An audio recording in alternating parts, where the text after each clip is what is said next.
"Get your screaming brats out of my wedding," Sarah shrieked, jabbing her perfectly manicured finger at my chest. "I can't have them ruining my perfect day with their chaos." I stood in her pristinely decorated living room, the invitation still clutched in my hand, staring at my sister-in-law in disbelief. My children, Emma, 6, and Lucas, 4. Weren't she just called brats? Were at home with their father, blissfully unaware that their aunt was uninviting them from her wedding just 3 days before the ceremony. "Sarah, they're your niece and nephew," I said, keeping my voice steady despite the anger bubbling inside me. "The same kids you asked to be your flower girl and ring bearer 6 months ago. The ones who've been practicing their roles every day." "Well, I've changed my mind," she snapped, snatching the invitation from my hand. "I saw how they behaved at the rehearsal dinner last night, running around, laughing too loud. It was embarrassing. My wedding needs to be perfect, and your kids will ruin everything." I thought about Emma in her little flower girl dress, twirling in front of the mirror, asking every day how many more sleeps until she could throw petals at Aunt Sarah's wedding. I thought about Lucas carefully carrying his pillow around the house, practicing his serious ring-bearer face. They were excited. I defended. It was past their bedtime, and they were happy to be part of your special day. "They're children, Sarah. They act like children." "Exactly," she exclaimed as if I'd proven her point. "I can't have children acting like children at my wedding. I've decided to make it an adults-only event." "Well, except for Madison's kids, they know how to behave properly." Madison was Sarah's best friend. Her 3 children were known in the family for being perpetually glued to their tablets, barely interacting with anyone. Of course they'd be allowed to stay. "You can't do this to them," I said, my voice finally betraying my emotion. "Emma will be heartbroken." Sarah's face hardened. "I can, and I am. In fact," she paused, a cruel smile playing at her lips, "maybe you should stay home too. I don't want you guilt-tripping everyone about your precious little angels missing out." My mother-in-law chose that moment to walk in, carrying a box of wedding favors. "Sarah, honey, what's going on?" I heard raised voices. "Nothing, Mom," Sarah said sweetly. "I was just explaining to Lisa that the wedding is now adults only. We want it to be sophisticated, you know." I watched as my mother-in-law's face fell slightly, but she quickly masked it. "Oh well, if that's what you want, dear. It's your special day." Of course, she'd take Sarah's side. She always did. "I'll let Tom and the kids know," I said quietly, gathering my purse. As I turned to leave, Sarah called after me. "Don't forget to return the flower girl dress and ring bearer outfit. I need a refund since they won't be used." I froze in the doorway, her words hitting me like a physical blow. The outfits I pay for myself. The ones my children have been so proud of. "Keep them," I said without turning around. "Consider them a wedding gift." As I drove home, my hands gripped the steering wheel so tightly my knuckles turned white. I wasn't just angry, I was livid. This wasn't about wedding etiquette or sophisticated ceremonies. This was Sarah doing what she'd always done, asserting her control, proving she could hurt us whenever she wanted. Tom was in the backyard with the kids when I got home. Emma was still practicing her petal throwing, scattering dandelions across the grass while Lucas followed behind her with his pillow. The sight made my heart ache. "Mommy," Emma called out, running to me. "Look, I'm getting better at making the petals go up high." I hugged her tightly, breathing in the sweet scent of her shampoo. "You sure are, baby." "What did Aunt Sarah want?" Tom asked, noticing my expression. Inside, I mouthed over the kids' heads. Once we'd sent them off to play in their room, I told him everything. "She did what?" Tom's face reddened with anger. "I'll call her right now." I grabbed his arm. "No, getting angry is exactly what she wants. She's trying to provoke us, to make us look like the difficult ones." "Then what do? We can't let her treat our kids like this." I smiled, an idea forming in my mind. "Actually, I have a better plan. But I'll need your help." The next morning, I made some calls.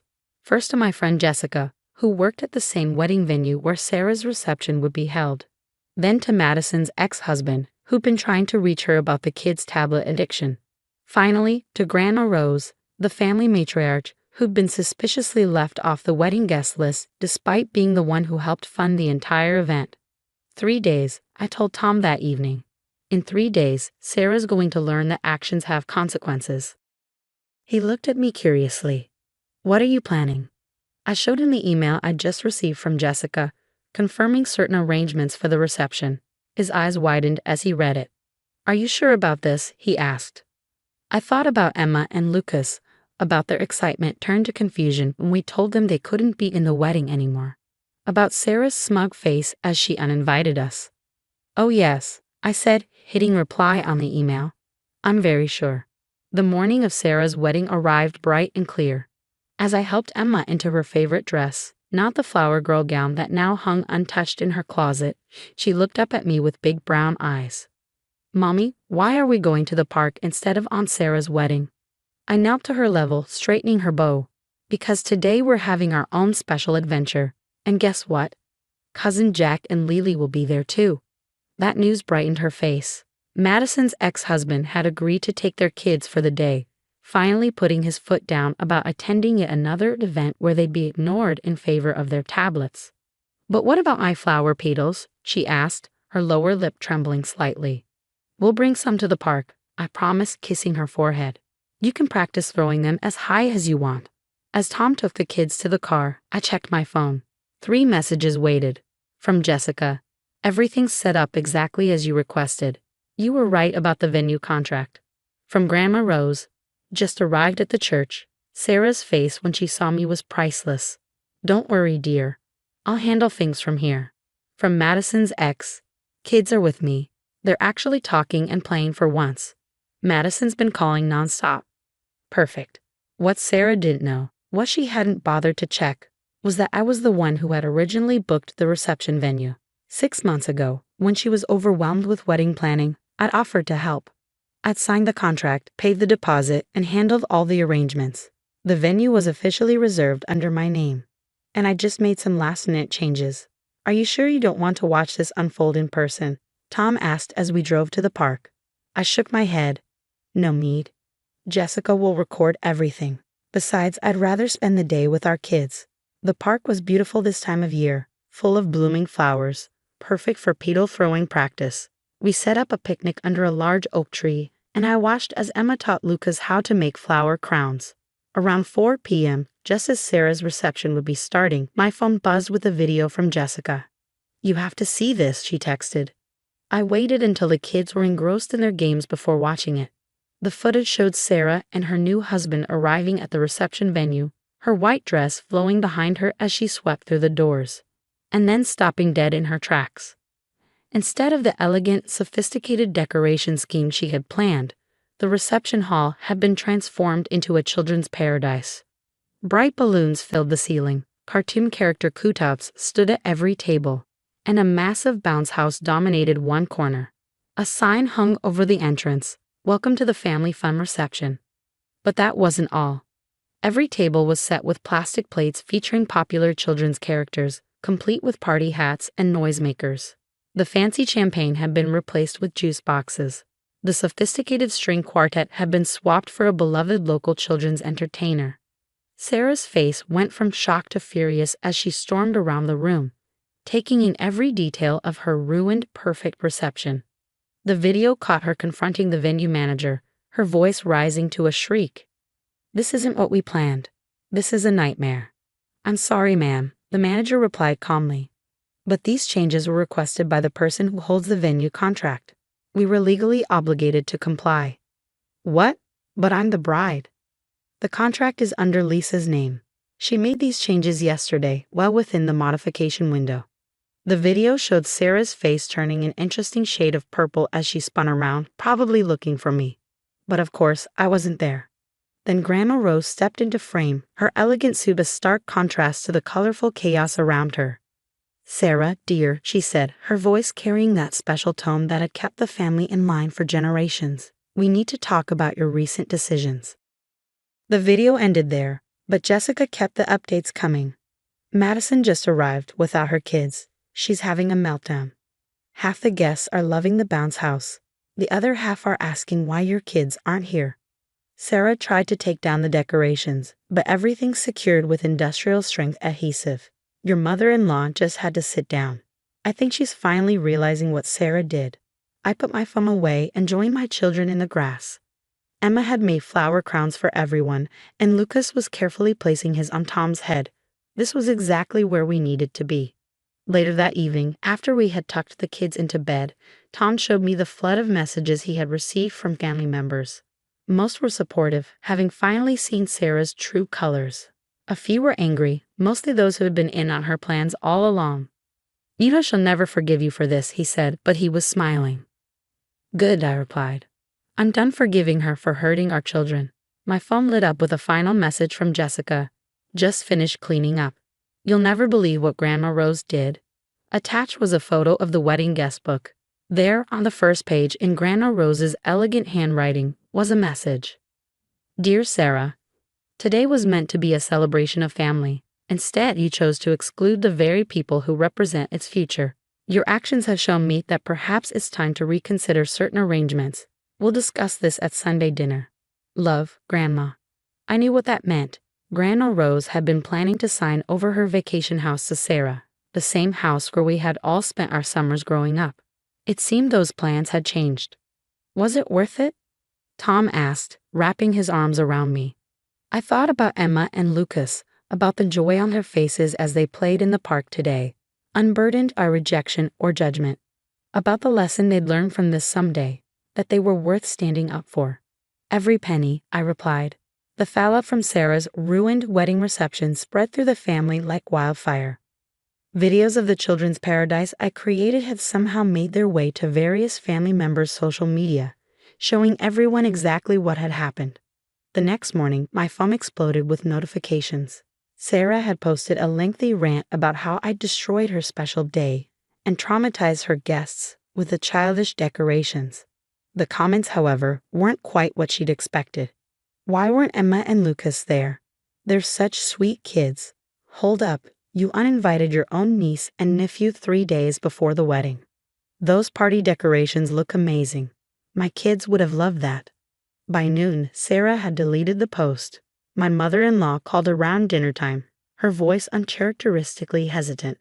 "Lisa, I need to apologize. I should have said something when Sarah uninvited the kids. I just didn't want to cause drama." "No," I replied calmly, watching Emma and Lucas playing in the backyard through the kitchen window. "You didn't want to stand up to Sarah. There's a difference." She was quiet for a moment. "You're right. I've enabled her behavior for too long. But after what Grandma Rose said at the reception." Ah yes, Grandma Rose. According to Jessica, after that first message in the guest book, our family matriarch had spent the entire reception sharing stories about Sarah's childhood tantrums and pattern of cruel behavior. By the time she finished, several guests had left early, muttering about family values and poor leadership. "What exactly did Grandma Rose say?" I asked, genuinely curious. My mother-in-law sighed.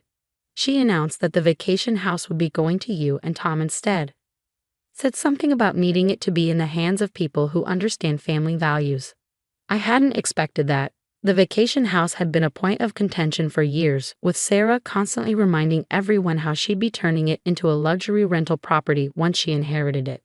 "Sarah's furious, of course," my mother-in-law continued. "She and her husband had already started looking at property management companies." "That's not my problem," I replied, just like my children's feelings weren't her problem. The next Sunday dinner at Grandma Rose's was interesting, to say the least. Sarah and her new husband didn't show up, but everyone else did, including Madison's ex-husband with their kids, who were actually engaging in conversation instead of staring at screens. Grandma Rose took me aside after dinner, her eyes twinkling. "I saw the video of what you did at the reception," she said. "Brilliant. Absolutely brilliant." "I couldn't let her hurt my kids like that," I explained. She patted my hand. "Of course not. That's exactly why you're getting the house. Family means protecting each other, not tearing each other down." Sarah never understood that. 2 weeks later, we received a formal letter from Sarah's lawyer demanding compensation for her ruined reception. I forwarded it to my own lawyer, along with the venue contract in my name and documentation of Sarah's last-minute guest list changes. His response was succinct. "She doesn't have a leg to stand on. The venue was legally yours to modify." Sarah's next move was to try turning the family against me through a series of emotional social media posts about toxic family members and narcissistic sisters-in-law. But the tide had turned. People had seen her true colors, and they weren't backing down this time. Emma and Lucas, thankfully, remained largely unaware of the drama. We told them Aunt Sarah had to change her wedding plans, and they'd moved on with the resilience only children possess. The flower girl dress and ring bearer outfit were carefully packed away, not as painful reminders, but as evidence of a lesson learned about standing up for what's right. 3 months after the wedding, we hosted our first family gathering at the vacation house. Sarah wasn't there, of course, but the place was filled with laughter and joy. Children ran through the halls, played in the yard, and yes, made noise, because that's what children do. As I watched Emma teaching her cousins how to make flower crowns on the beach, the same skill she perfected that day in the park, Tom came up beside me. "You know," he said, wrapping an arm around my shoulders, "Sarah called me yesterday.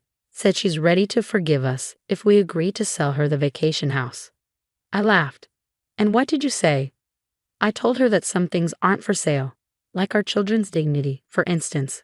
Looking at our kids playing on the beach, at the family finally free from Sarah's manipulation, I knew we'd made the right choice. Sometimes the best revenge isn't about getting even. It's about creating something better from the ashes of someone else's cruelty. "Mom," Emma called from the beach, "come see. We made crowns for everyone." As I walked down to join them, leaving thoughts of Sarah and her perfect wedding behind, I couldn't help but smile. Our children would grow up knowing they were valued, protected, and worth standing up for. And in the end, that was worth more than any wedding, any house, or any relationship built on conditional love. The flower crowns we wore that day weren't made of expensive roses or carefully curated blooms. They were made of wild beach flowers, a little crooked, a little messy, but absolutely perfect. Just like family should be,